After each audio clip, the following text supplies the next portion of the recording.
اچھا چھوٹے بچے ہوتے ہیں بعض جو ہے بہت چھوٹے سائز کے ہوتے ہیں, چھوٹے چھوٹے سے ننھے منھے پیارے بچے, اب ان کو بھی شوق ہوتا ہے گلے ملنے کا, تو اب وہ بڑا ایک ہے, اب چاچو سے گلے مل رہے ہیں یا ماموں سے گلے مل رہے ہیں, تو ان کا انداز ان کے ساتھ کیسا ہو, ذرا بڑوں کی بھی.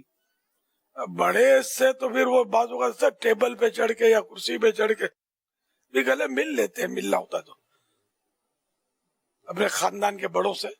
عام عیسائی بھائیوں سے ان چھوٹے بچوں کو گلے نہیں ملنا چاہیے. اچھا وہ عید مبارک کے ٹائم پر, عید مبارک میں کیا کرنا چاہیے, عید کے دن جب ایک دوسرے سے ملاقات کریں تو عید مبارک سلام کلام کے ساتھ عید مبارک کہنے کے ساتھ ساتھ یوں کہیں تقبل اللہ منا و منکم, اور جس کو مبارکباد پیش کی جائے وہ بھی یہی دعائیہ الفاظ کہے. صحابہ کرام علیہم رضوان عید کے دن جب ملاقات فرماتے تو ایک دوسرے کو مبارکباد دیتے ہوئے یوں کہتے تقبل اللہ منا و منکم, یعنی اللہ پاک ہمارے اور آپ کے اعمال قبول فرمائے, آمین. اور یہ بھی لکھا ہے عید کے دن ان الفاظ کے ساتھ مبارکباد دینا مستحب ہے. ایک مرتبہ یہ پڑھا بھی دیں جو آپ نے فرمایا ہے. نہیں تقبل اللہ, بچے بڑے دادے کے باپ دادوں کے تو یہ تو ماحول کی برکت ہے, 100 بار رٹیں گے تو یاد آئے گا. چلو میں پڑھا دیتا ہوں, بچے شاید نہیں پڑھ سکے, بڑے بھی مشکل ہے. کوشش کریں. تقبل اللہ, تقبل اللہ, تقبل اللہ. تقبل اللہ.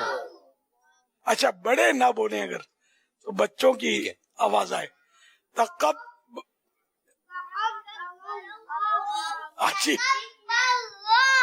آج اسرت کو صحیح یاد ہو گیا ہے, آج حسن کو بھی کچھ یاد ہو گیا ہے, تھوڑا فرق ہے.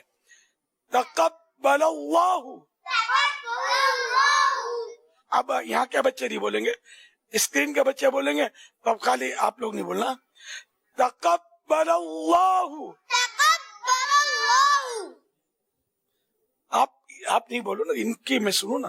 تقبل اللہ. تقبل اللہ منا منا ومنکم. ومنکم. یہ ایسی حرکت نہیں کرے تو ان کو بچہ بولے گا کون؟ ماشاء اللہ.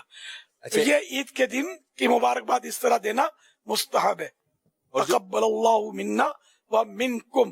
اور جو ہمارے بیرون ملک کے بچے ہیں وہ بھی اس انداز سے مبارکباد دیں, اور کوشش کریں کہ یاد کر لیں. اللہ کرے یاد ہو جائے. جی ہاں, نیٹ سے اور مل تو جائے گا یہ انشاءاللہ. اچھا کچھ یہاں پر ہمارے ساتھ بچے ہیں اور یہ بھی کچھ سوالات